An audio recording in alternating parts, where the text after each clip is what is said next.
Hello, Fredak here. Fred ACC, all one word. Alrighty, it is Monday, May the 26th. It is Memorial Day.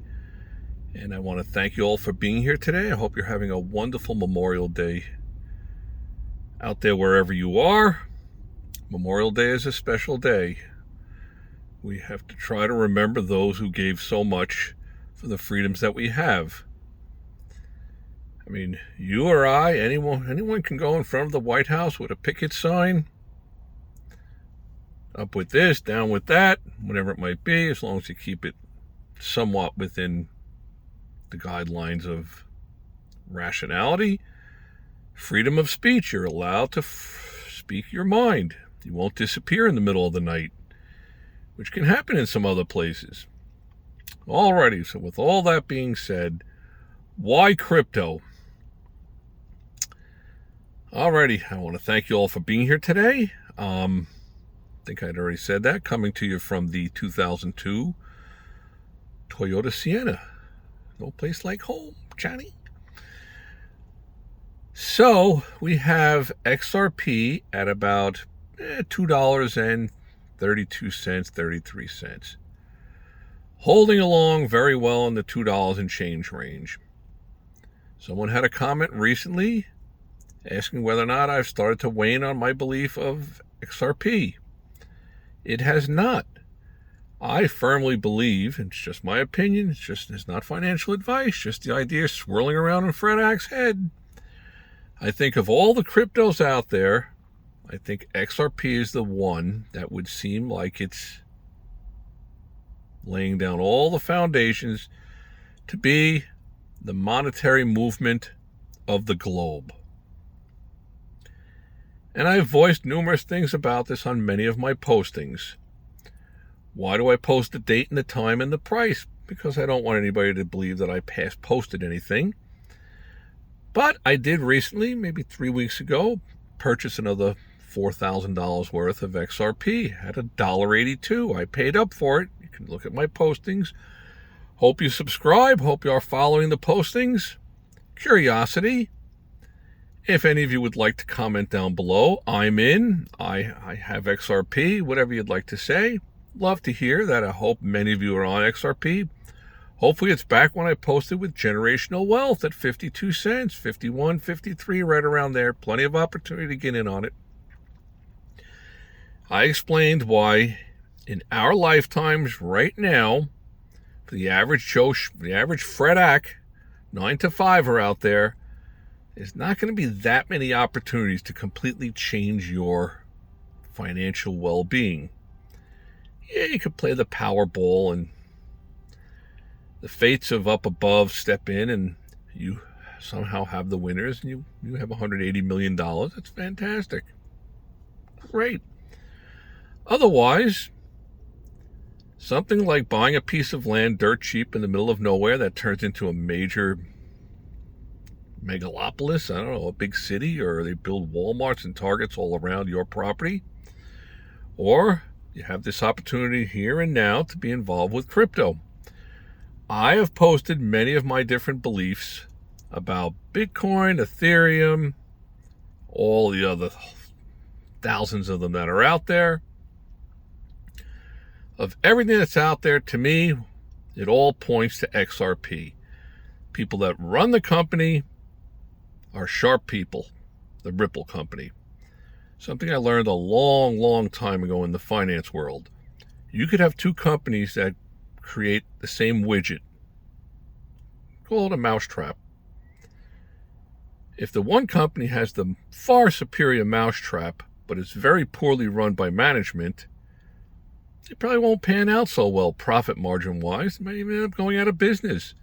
Whereas when you take the inferior product that's managed by very wise people that are watching their costs and increasing their profits, the profit margin, that's a company that has a very strong possibility to proliferate price-wise. Harkens me back to something, I think it was from Peter Lynch, with the granddaddy of mutual funds. I think there was a chapter in there that he had stated that he went to different companies of two competing two competing products. First company that he walks into, he goes to this unbelievably plush office. The head person there has this incredible desk, mahogany desk.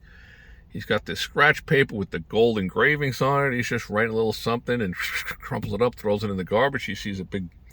Peter Lynch sees a big garbage pail full of papers, and he says, this is a company that's not watching their dollars and cents. Goes to the next competing company, meets with the head honcho, the owner of the company. He's got this dingy office. He's ripping up the mail. He's using the back of scrap envelopes to write things on. Peter Lynch says, okay, this is a really good starting point. This might be the type of company that is cost conscious, and they might actually produce decent profits and become a solid long-term investment stock market wise. So you can parallel that over to the crypto world. XRP Ripple seems like it's run by a top-notch group of people. That's my opinion. If you have a differing opinion, by all means, put it down below. I don't have a lot of links to baseball caps and my recipe for beef stroganoff or anything else. Are you going to make a ton of money on this or that? None of all that.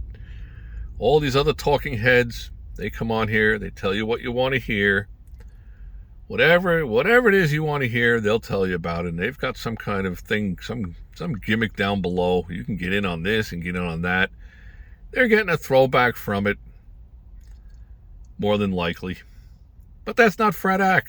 Like I've said many times, knowledge is power.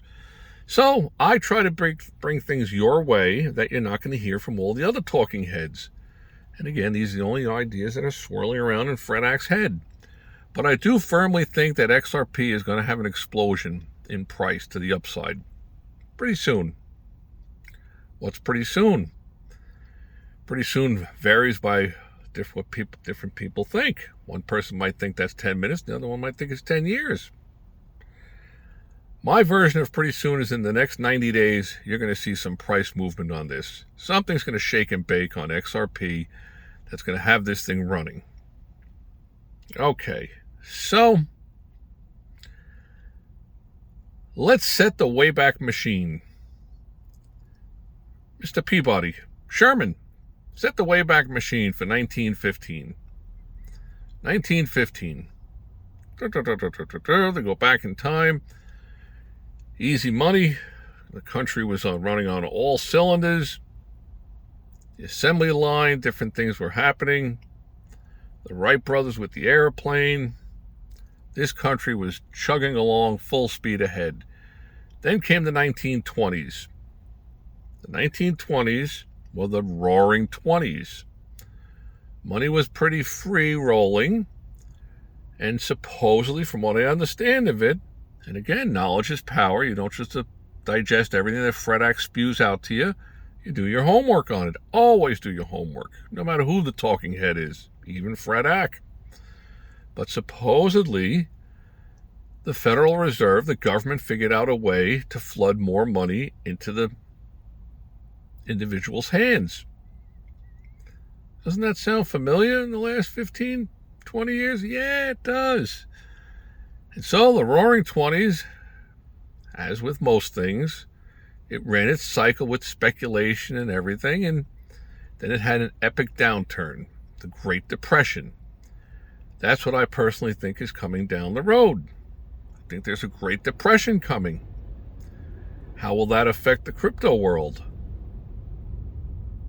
I'm not completely sure, but I don't think it's going to have a negative impact on it. I do think that it's time for a revolutionization of the money system, the movement of money around the world. It's been too archaic for way too long. But naturally, all the old school money, they don't want to change anything because it's great the way it is for them. It's not great for you or me. And I'm going to try to have some postings about the general economic collapse that we're in the midst of. These are just my opinions, but just thought I'd share that about the Roaring 20s into the Depression of the 1930s, and I think that's the direction that we're going in. So when it comes, let's reel this on back towards XRP.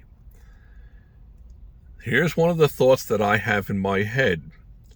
Why does the big money not want XRP to dwindle down to $1.10, $1.03, 88 cents? No. They do not want that. Why? Because they don't want you and me to be in this. They don't want small people in this. How much of this can you buy at $2.30? You hear about the whales this, the whales that. Okay. So if you're one of the whales and you have, let's say, I don't know, $1.5 billion, I guess that's 1.5 thousand piles of $1 million.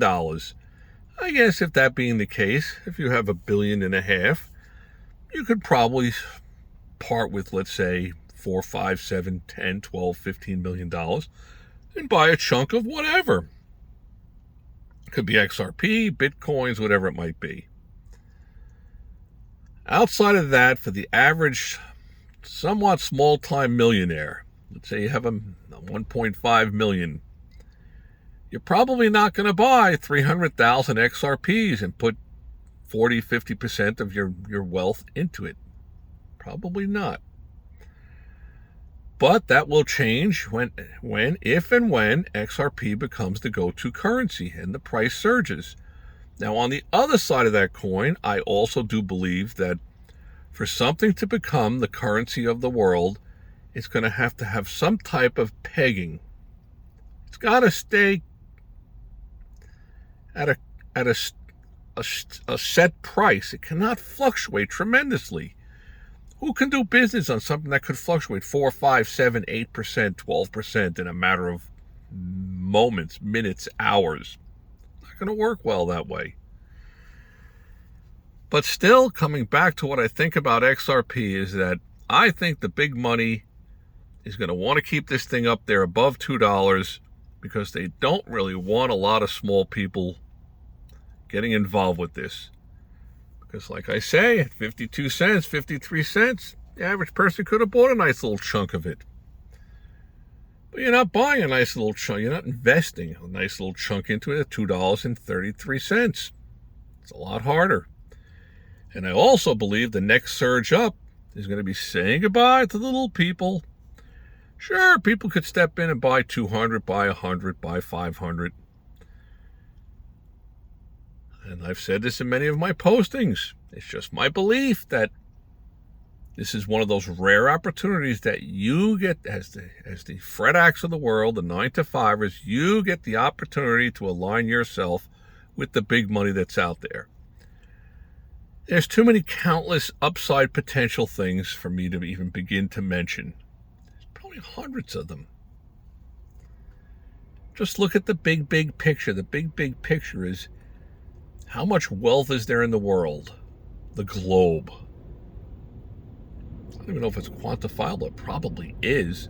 And that was all relative. I guess if you went back in time to like 1627, there was a certain amount of wealth to the world compared to that time frame. If you went back to like the 1100s, 1300s, or 1953, there was a certain amount of wealth distributed all around the globe, somewhat figured at a certain price that it might be. Twisted analogy, but there was something in the mid-'80s, the savings and loan, S&L crisis. And as it is typical with human beings, when they figure out a way to take a shot on something for free, they'll tend to go for it. So the savings and loan was kind of like a bank, but they were backed by the government, and they were whoever was running these things, they were loaning out money to their brother-in-law or whatever for their diet pizza business or whatever. And all the money just disappeared. I think the savings and loan, the S&L crisis, maybe 1987, but you'd have to do your homework. I think the total was like $11 million. That's like a drop of water towards the sides of an Olympic swimming pool compared to the billions and trillions that are slushed around and thrown around now. Sure, at some time into the time forward from 1987 to 2025, It's not that much time. What is it, like, I don't know, 38 years? If my math is good, which ain't always the greatest, but 38-year difference. Sure, everything inflates forward. The reality is out there is that, in my opinion, the big entities have sucked the life out of all the everyday people. They always have, and they always will, but it's been rampant in the last, like, 15, 18 years. The free money that's been given out,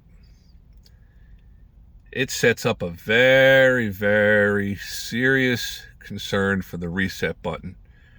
Everybody was a speculator 2, 3, 4 years ago. And sure, if you bought something for $450,000, you could flip it for $520 in a matter of a month or two. Slap on some paint, do this, that, or whatever. In the real estate world, yeah, it was great.